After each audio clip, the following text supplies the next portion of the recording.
राजस्थान में इसी साल के अंत तक विधानसभा चुनाव होने हैं। चुनाव को लेकर सत्ताधारी कांग्रेस और विपक्षी भारतीय जनता पार्टी दोनों ही खेमे संगठन को दुरुस्त करने, गुटबाजी से पार पाने की कोशिश और गुटीय संतुलन साधने की कोशिश में जुट गए हैं। सूबे में बढ़ी सियासी गहमागहमी के बीच होली का त्योहार भी करीब आ गया है। होली पर गुलाल उड़े उससे पहले ही राजस्थान की फिजा में सियासी गुलाल उड़ने लगे हैं। 2 बार की पूर्व मुख्यमंत्री वसुंधरा राजे सिंधिया ने सियासी गुलाल उड़ा दिए हैं। वसुंधरा राजे ने भी इशारों में पुनिया को संदेश दे दिया है कि 2 से 3 बार विधायक बन के ज्यादा सपने ना देखे। जब वो पहली बार विधायक बने थे तब मैं सांसद बन चुकी थी। मैं पहली दफा एमपी बनी, पहली दफा एमएलए बनी तो होते हैं, हम लोग सब सोचते हैं कि गुरूर होता है, देखो मैं एमपी बन गई, मैं एमएलए बन गई। परंतु 1 साल के बाद जब चुनाव आ जाता है सबको समझ आ जाती है। इसलिए जो 2, 3, 4 बार जीत के आए ना, उनको ये मालूम है कि मैं नहीं जीत के आई, मैंने कुछ नहीं किया, ये वो है मेरा परिवार, ये है सब लोग जिन्होंने मुझे वहां तक पहुंचाने का काम किया है। इनका प्यार, इनका साथ, इनका आशीर्वाद बना रहेगा तो कोई नहीं रोक सकता है। पूर्व मुख्यमंत्री वसुंधरा राजे ने शनिवार को चूरू के सालासर में अपने जन्मदिन को लेकर बालाजी धाम में पूजा अर्चना की और बड़ी रैली कर चुनावी हुंकार भी भर दी।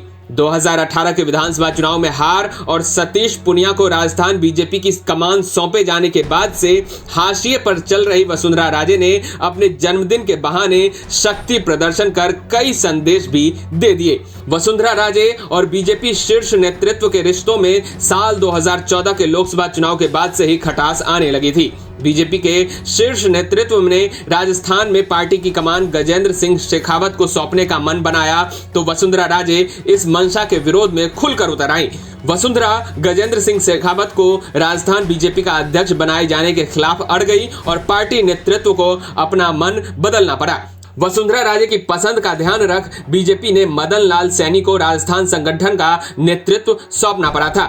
शीर्ष नेतृत्व को समय समय पर चुनौती देती नजर आई वसुंधरा के तेवर राजस्थान चुनाव से पहले अब नरम पड़ते नजर आ रहे हैं। सालासर की जनसभा में वसुंधरा राजे ने एक तरफ जहां अशोक गहलोत के नेतृत्व वाली राजस्थान सरकार पर जमकर निशाना साधा तो वहीं बीजेपी शीर्ष नेतृत्व को लेकर नरमी भी दिखाई।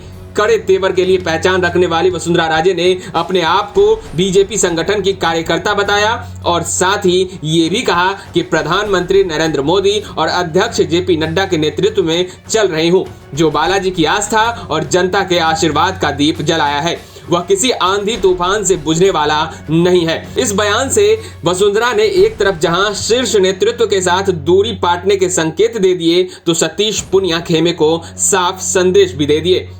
वसुंधरा राजे ने चुनावी साल में हुंकार भरने के लिए चूरू जिले को चुना, जो राजस्थान बीजेपी के अध्यक्ष सतीश पुनिया का गृह जिला भी है। इस आयोजन को लेकर भी वसुंधरा राजे और सतीश पुनिया के बीच की अदावत सामने आई। दरअसल वसुंधरा राजे जब चूरू में शक्ति प्रदर्शन कर रही थी तब बीजेपी के युवा मोर्चा के जयपुर में मुख्यमंत्री आवास का घेराव किया। राजस्थान बीजेपी के अध्यक्ष सतीश पुनिया के जयपुर न छोड़ने के निर्देश के बावजूद बड़ी तादाद में सांसद और विधायक शामिल हुए। वसुंधरा राजे ने कार्यक्रम में पहुंचे नेताओं को लेकर कहा कि ये वो लोग हैं जो हर उतार चढ़ाव में मेरे साथ रहे। वसुंधरा राजे ने एक तरह से सतीश पुनिया खेमे और राजस्थान बीजेपी को ये साफ बता दिया कि पार्टी में उनकी पकड़ कमजोर नहीं हुई है। वसुंधरा राजे ने भारी भीड़ जुटाकर ये साफ संदेश दे दिया कि राजस्थान बीजेपी में उनका कोई विकल्प नहीं है। साल 2018 की हार के बाद वसुंधरा राजे कमजोर पड़ी और बीजेपी ने अध्यक्ष बदल दिया।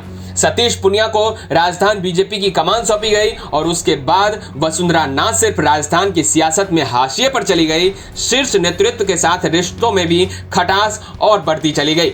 वसुंधरा राजे की पार्टी के कार्यक्रमों से दूरी हो या पोस्टर से फोटो का गायब होना, संगठन में नियुक्तियां हो या बयानबाजी, कई मौकों पर उनके और सतीश पुनिया के बीच की अदावत जग जाहिर भी हुई। वसुंधरा राजे अपने संबोधन के दौरान पूर्व उपराष्ट्रपति भैरों सिंह शेखावत को याद कर भावुक भी हुई। वसुंधरा ने भैरों सिंह शेखावत को अपना राजनीतिक गुरु बताया और कहा कि आज जो कुछ भी हूं उनकी ही बदौलत हूं।